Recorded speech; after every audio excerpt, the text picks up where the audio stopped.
আসসালামু আলাইকুম, কেমন আছেন সবাই? পর্বের শুরুতে আমরা দেখতে পাই যে মলি এবং ফানলি দ্রুত যাচ্ছে, কারণ তারা অনেক বেশি লেট করে ফেলেছিল।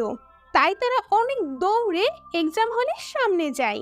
কিন্তু শিক্ষক তাদের পরীক্ষা হলের ভিতর ঢুকতে দেয় না, কারণ তারা দুজন অনেক বেশি লেট করে ফেলেছিল। এখানে তারা দুজন অনেক বেশি রিকোয়েস্ট করতে থাকে, এই যে আমাদের অ্যালার্ম বন্ধ হয়ে গিয়েছিল, যার কারণে আমাদের উঠতে দেরি হয়ে গিয়েছে। এরপরও শিক্ষক তাদের পরীক্ষার হলে ঢুকতে দেয় না। ফানলি তখন দৌড়ে অন্য একটা প্রফেসরের কাছে যায় সাহায্যের আশায়, কিন্তু সেই প্রফেসরও কিচ্ছু করতে পারে না। ফানলি এখানে অনেক রিকোয়েস্ট করতে থাকে, আমি যদি পরীক্ষা না দিতে পারি তাহলে আমি স্কলারশিপ পাবো না। তখন শিক্ষক বলে, আচ্ছা ঠিক আছে, তুমি একটা মেকআপ এক্সাম দিতে পারো এবং এর ফি তোমাকে দিতে হবে। এটা শুনে ফানলি অনেক বেশি স্যাড হয়ে যায় এবং সেখান থেকে চলে যায়। অন্যদিকে আমরা লুয়েনকে দেখতে পাই, সে ফানলিকে কল করতেছিল। তখনই সিধু সেখানে চলে আসে এবং ফানলির বিষয়ে জানতে চায়, আর লুয়েনকে সবকিছু বলে দেয় যে সে কিভাবে এক্সাম মিস করেছে। আর আমরা ফানলিকে কোথাও খুঁজে পাচ্ছি না। তখন লেন বুঝতে পারে এবং সে দৌড়ে লাকি বলের মেশিনের ওখানে চলে যায়। সেখানে গিয়ে দেখতে পায় যে ফানলি সেখানে দাঁড়িয়ে কান্না করতেছে এবং অনেকগুলো বল বের করে ফেলেছে। এখানে লুয়েন ফানলিকে আটকানোর চেষ্টা করে আর তাকে শান্ত করার জন্য তাকে জড়িয়ে ধরে, আর এর জন্য ফানলিও কিছুটা শান্ত হয়ে যায়। তারপর তারা দুজন একটি জায়গায় বসে এবং লুয়েন বলে, তুমি যতগুলো বল কালেক্ট করে ফেলেছো তুমি এগুলো বেচতেও পারো। এই কথা শুনে ফানলি কিছুটা স্মাইল করে আর লুয়েনকে ধন্যবাদ দেয় আমার সাথে থাকার জন্য। তারপর ফানলি লুয়েনকে বাই বলে সেখান থেকে চলে যায়। অন্যদিকে ফেফে জিয়াইয়ের কাছে যায় এবং বলে, তুমি ফানলির অ্যালার্ম বন্ধ করছিলে না, আর তুমি এসব কেন করেছো? কিন্তু জিয়া এখানে মানা করে দেয়। তারপর ফেফে তার হাতে যে কফি কাপ ছিল সেটা জিয়াওয়ের দিকে ছুটতে যাবে, তখনই সিজু সেখানে চলে আসে এবং তাকে আটকায়। তখন জিয়া বলে, সিজু, তুমি কি তোমার সত্য ফেফেকে বলনি এখনো? তুমি যদি না বলে থাকো, আচ্ছা ঠিক আছে, আমি বলে দিচ্ছি। এটা শুনে সিজু জিয়াওকে আটকানোর চেষ্টা করতেছিল, কিন্তু তারপরও জিয়াও সবকিছু বলে দেয় যে সে সিজুকে কিভাবে ব্যবহার করেছিল। এটা শুনে ফেফে সিজুর দিকে তাকায়। তখন সিজু বলে, হ্যাঁ, জিয়াও যা কিছু বলেছে সবকিছু সত্য। আমি জিয়াওকে পাওয়ার জন্যই তোমার কাছে গিয়েছিলাম, কিন্তু এটাও সত্য, এখন আমি তোমাকে সত্যিকারে ভালোবেসে ফেলেছি। কিন্তু ফেফে সেই কফি সিজুর মুখেই ছুঁড়ে সেখান থেকে চলে যায়। এরপর ফানলি এবং ফেফে দুইজন দেখা করে এবং দুইজনই অনেক বেশি স্যাড ছিল। তারা দুজন একে অপরকে হাত করে কান্না করতেছিল।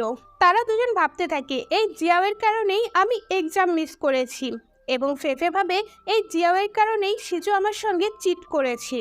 তারা দুজনই এখানে অনেক বেশি স্যাড ছিল। তারা দুজন সিদ্ধান্ত নেয় আমরা আবার বাড়ি চলে যাব। এরপর আমরা ফানলিকে তার হোম টাউনে দেখতে পাই। এখানে ফানলি অনেক বেশি রিল্যাক্স ফিল করতেছিল, কিন্তু তার পরক্ষণে তার আবার পরীক্ষা দিতে হবে এবং পুনরায় ফি ভরতে হবে। এটা নিয়ে সে অনেকটা বেশি টেনশন করতেছিল।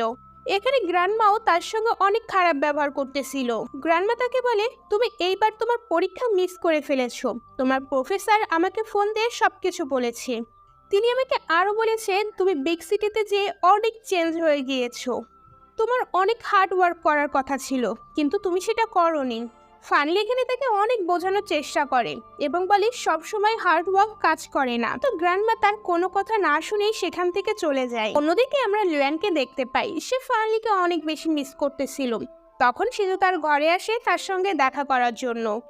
সিজু তাকে বলে, ফেফে আমাকে সব জায়গা থেকে ব্লক করে দিয়েছে, আর তুমি ঠিক বলেছিলে সে অনেক বেশি টাফ। তখন লুয়ান বলে, এই ফেফে এবং ফানলি একই ধরনের মেয়ে, কারণ ফানলিও আমাকে কোনো টেক্সট করেনি এই ছুটির পর থেকে। আমি তাকে কত মেসেজ করেছি, কিন্তু তারপরেও তার কোনো উত্তর পাইনি। তখন সে বলে, ও আচ্ছা, তাহলে কি তুমি সেই মেসেজের উত্তরের অপেক্ষা করতেছো? এটা বলে সেজু লুয়ানকে নিয়ে মজা করতে থাকে। তারপর সেজু আরও বলে, আমার মনে হয় না সে তোমাকে রিপ্লাই করবে, কারণ ফানলি ওই দিন তোমাকে এবং জিয়াওকে হাক করতে দেখে ফেলেছিল। তখন লুয়ান বলে, তুমি এইসব বিষয়ে আমাকে আগে কেন বলনি? তারপর সিনেমার ফানলির কাছে যাই। ফানলি সেখানেও ছোট মোটো কাজ করতেছিল। তারপর ফানলি যখন সন্ধ্যাবেলা বাড়ি আসে তখন সে গ্র্যান্ডমাকে ডাকতে থাকে, কিন্তু গ্র্যান্ডমা বাসায় ছিল না। সে ফানলির জন্য খাবার টেবিলে রেখে গিয়েছিল। এটা দেখে ফানলি অনেক বেশি স্যাড হয়ে যায়, কারণ গ্র্যান্ডমা তখনও তার উপর রাগ করেছিল। তারপর ফানলি তার রুমে চলে আসে। তখনই তার কাছে লুয়ানের মেসেজ আসে এবং বলে তুমি আকাশের দিকে তাকাও। তারপর ফানলি তাকে কল করে। তখন লুয়ান বলে আজকে সুপার মুনে, আজকে তুমি যা কিছু উইশ করবা সব কিছু পূরণ হবে। তখন ফানলি বলে তুমি কি উইশ করলাম? তখন লুয়ান বলে যাতে তোমাকে আমি তাড়াতাড়ি দেখতে পারি। তখন ফানলি বলে তাহলে তো তোমার এই উইশ খুব তাড়াতাড়ি পূরণ হচ্ছে না। তখন লুয়ান বলে তোমার এটা কেন মনে হলো, এবং এটা বলে সে ফোন কাট করে দেয়। এটা শুনে ফানলি বুঝে যায় এবং সে দৌড়ে নিচে আসে। নিচে আসার পর দেখে যে লুয়ান তার সামনে দাঁড়িয়ে আছে। ফানলি তাকে জিজ্ঞাসা করে তুমি এখানে কিভাবে আসলা? তখন লুয়ান বলে আমি উইশ করছিলাম না, এর জন্য চলে এসেছি। ফানলি লুয়ানকে এখানে দেখে অনেক বেশি খুশি হয়ে যায়।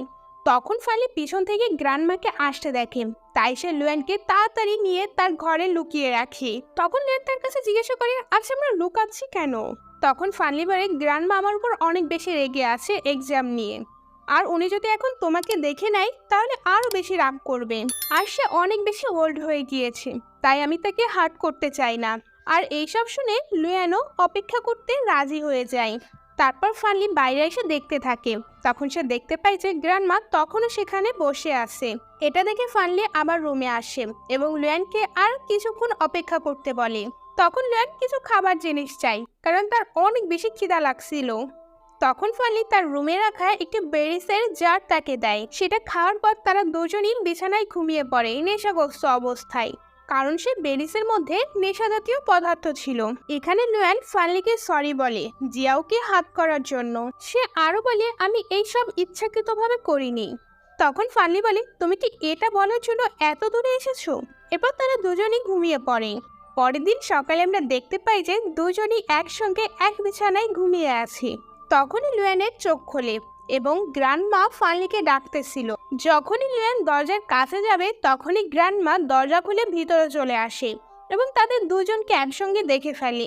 এখানে গ্র্যান্ডমা দেখতে পায় যে লুয়ান দাঁড়িয়ে আছে এবং ফানলি বিছানায় ঘুমিয়ে আছে। এটা দেখে গ্র্যান্ডমা অজ্ঞান হয়ে যায়। ফানলিরও ঘুম ভেঙে যায় এবং তারা দুজন গ্র্যান্ডমাকে তাড়াতাড়ি হসপিটালে নিয়ে আসে। তখন ডাক্তার বলে তেমন কিছু না, প্রেশার বাড়ার কারণে সে অজ্ঞান হয়ে গিয়েছে। গ্র্যান্ডমার জ্ঞান ফেরার সঙ্গে সঙ্গে ফানলি তার কাছে ক্ষমা চায় এবং বলে আপনি যা ভাবছেন তা একদমই সঠিক না। গ্র্যান্ডমা বলে তুমি ডেটের জন্য এত বিজি ছিলে যে তুমি পরীক্ষা দিতেই ভুলে গিয়েছিলে। তুমি অনেক বেশি চেঞ্জ হয়ে গিয়েছো। আর তাকে সেখান থেকে চলে যেতে বলে। ফানলি বাইরে আসে। লুয়ান তাকে জিজ্ঞাসা করে আমি কি গ্র্যান্ডমার সঙ্গে দেখা করতে পারি? ফানলি তাকে না করে দেয় এবং বলে তুমি এখান থেকে এখন যেতে পারো। লুয়ান তাকে কিছু খাবারের জিনিস দেয়। ফানলি সেটা ছুঁড়ে ফেলে দেয় এবং বলে আমাকে আর কোনো টেনশন দিও না, আমি আর কোনো টেনশন নিতে পারতেছি না, আমি সব কিছু সামলে নেবানি, তুমি শুধু এখান থেকে চলে যাও। আমার কাছে শুধু একজনই আপন লোক আছে আর আমি তাকে হারাতে চাই না। এটা শুনে লুয়ান অনেক বেশি স্যাড হয়ে যায় এবং সেখান থেকে চলে যায়। কিন্তু রাস্তায় লুয়ানের সঙ্গে শিক্ষকের দেখা হয়ে যায় এবং শিক্ষক তাকে তার বাসায় নিয়ে আসে। শিক্ষক তাকে বলে তোমার বাবার কাছ থেকে আমি জানতে পেরেছিলাম যে তুমি তোমার সব মেমোরি হারিয়ে ফেলেছো, কিন্তু আমি তোমার জন্য কিছুই করতে পারিনি। তখন লুয়ান বলে আপনি চিন্তা করেন না, সবকিছু ঠিক হয়ে গিয়েছে। আমি কলেজে গিয়ে ফানলির সঙ্গে দেখা করেছিলাম। ফানলি আমাকে অনেক সাহায্য করেছে যাতে আমি আমার মেমোরি ফিরে পেতে পারি। তখন শিক্ষক বলে ডেস্টিনি তোমাদের আবার দুজনকে মিলিয়ে দিয়েছে। শিক্ষক তাকে মনে করিয়ে দেয় তোমরা স্কুলের ভিতর সবচেয়ে শয়তান বাচ্চা ছিলে, প্রতিদিন কোনো না কোনো প্রবলেম ক্রিয়েট করতে। এসব শুনে লুয়ানও হাসতে থাকে। তখন শিক্ষক বলে আমি এটাও জানি যে তুমি ফানলিকে এত কেন বিরক্ত করতে। তখন লুয়ান শখ হয়ে বলে কি জানতেন আপনি? তখন শিক্ষক বলে ছেলেরা যখন যুবক হয় এবং কোনো মেয়েকে পছন্দ করে তাকে ডিরেক্ট ভালোবাসার কথা না বলে তাকে অনেক বেশি বিরক্ত করতে থাকে। এটা শুনে লুয়ানও বুঝতে পারে যে স্যার তাকে কে বোঝাতে চাচ্ছে, এই যে সে ফানলিকে পছন্দ করে কিন্তু কখনো বলতে পারেনি। তারপর শিক্ষক তাকে সেই স্কুলে নিয়ে যায়। শিক্ষক তাকে বলে তুমি একাই ভিতরে যাও, দেখো তোমার কিছু মনে পড়ে কিনা। তারপর লুয়ান যখন ভিতরে যায় সে ফানলিকে কল্পনা করতে থাকে, এই যে তারা দুজন স্কুল টাইমে কিভাবে থাকতো। তারপর সিনেমার হসপিটালে থাকে। ফানলি তার গ্র্যান্ডমার সাথে ছিল। গ্র্যান্ডমা তাকে লুয়ানের বিষয়ে জানতে চায়। তখন ফানলি বলে আপনি যা ভাবছেন তা একদমই ঠিক না। তখন গ্র্যান্ডমা বলে কোনো ছেলেকে বন্ধু বানানো খারাপ না, কিন্তু তুমি একজন অপরিচিত ছেলেকে সারা রাত তোমার রুমে রেখেছো। তখন ফানলি তাকে বোঝাতে থাকে সে কোনো অপরিচিত কেউ না, সে তো আমার স্কুল ফ্রেন্ড লুয়ান, সে তো আগেও একবার আমাদের বাসায় এসেছিল। তখন গ্র্যান্ডমা বলে, তাহলে এই ছেলেটা সেই ছেলেটা যে তোমাকে সবসময় বুলি করতো? তখন ফানলি হ্যাঁ বলে। তখন গ্র্যান্ডমা বলে, তাহলে তুমি তাকে এখান থেকে তাড়িয়ে কেন দিয়েছো? তখন ফানলি বলে, আমার জন্য সব থেকে ইম্পর্টেন্ট হচ্ছে তুমি। তারপর আমরা দেখতে পাই যে লুয়ান বাস স্টপে দাঁড়িয়ে আছে। তখন সে মনে মনে ভাবে, আমি কি ফানলিকে একটা কল করব? তখনই ফানলির বলা কথাগুলো তার মনে পড়ে যায় এবং সে ফানলিকে কল করে না। তখনই বাস সেখানে চলে আসে এবং বাসের পিছন পিছন শিক্ষকও আসে এবং শিক্ষক লুয়ানকে একটি গিফট বক্স দেয়। এই গিফট বক্সটি লুয়ানের মা তাকে গিফট করেছিল লুয়ানের জন্মদিনে। লুয়ান মনে মনে ভাবে, এই গিফট বক্সটা তো আমি ফেলে দিয়েছিলাম। গিফট বক্সটা দেখে তার কিছু ফ্ল্যাশব্যাক মনে পড়ে যায় এবং সে দৌড়ে স্কুলের দিকে যেতে থাকে। এখানে লুয়ানের মনে পড়ে যায় সেদিন অনেক বেশি বৃষ্টি হচ্ছিল এবং লুয়ান অনেক বেশি স্যাড ছিল। তখনই ফানলি তার কাছে আসে এবং তাকে সান্ত্বনা দেয়। তারপর বৃষ্টিতে তারা অনেক ভেজে এবং অনেক মজা করতে থাকে। তারপর ক্লাসরুমের ভিতর যেয়ে ফানলি লুয়ানকে বার্থডে উইশ করে এবং তার মার আনা গিফট তাকে দেয় আর তাকে বলে, তুমি একবার গিফটটা খুলে তো দেখো, যদি তোমার পছন্দ না হয় তাহলে তুমি এটা ফেলে দিও।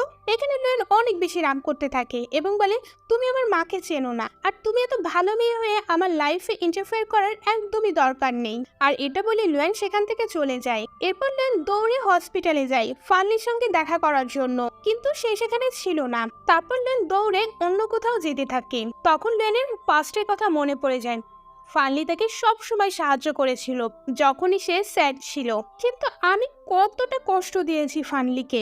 তারপর লুয়ান ফানলির কাছে যায় এবং তার কাছে ক্ষমা চায়। তুমি আমার সাথে সব সময় ভালো ব্যবহার করেছো, কিন্তু আমি ভালো ব্যবহারের পরিবর্তে তোমাকে সব সময় হার্ট করেছি। আমি অনেক বেশি খারাপ, প্লিজ আমাকে ক্ষমা করে দাও।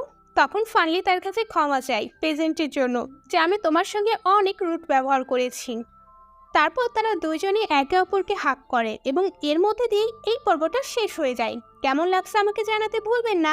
যদি ভালো লাগে অবশ্যই লাইক, কমেন্ট এবং সাবস্ক্রাইব করে যাবেন। তো আজকের মতো আল্লাহ হাফেজ।